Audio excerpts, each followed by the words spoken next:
Is wudu compulsory before touching the Quran? Many Muslims consider that wudu is compulsory before touching the Quran or before reading the Quran.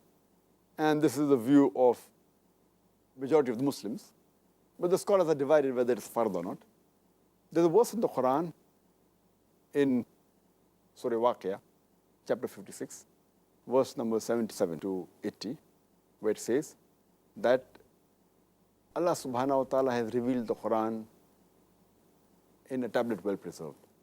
And none shall touch it except those are pure. So based on this verse of the Quran, many of the Muslims think it is fard that wudu should be there before touching the Quran. But if you read the Nuzul Quran, and if you read the comment of Ibn Qasir, he says that this verse was revealed when people alleged that Prophet Muhammad he got the revelation from the Satan. So this verse actually says that none shall touch the Quran. It's talking about the Quran in Lawh Mahfuz. It's not talking about the Musaf of the Quran. This copy of the Quran, anyone can purchase it for $4, $5, 100 rupees, 150 rupees, easily and touch it.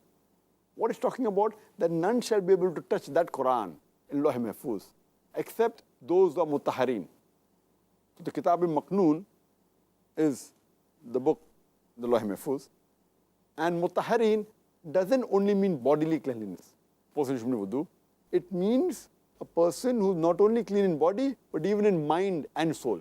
A person who's sinless, referring to the angels, that the Satanists cannot come close to the Quran, they cannot touch it. It is only the angels who can do it. So this verse doesn't refer to the Musaf of the Quran. So if you know the Nuzul Quran, when it was revealed. So most of the scholars say that based on this, the scholars who know the Nuzul Quran, they say that therefore wudu, from this verse you can't conclude that wudu is fard. But most of the scholars agree it is mustahab, it's encouraged. It's preferable that a person should be in wudu when he reads or touches the Quran.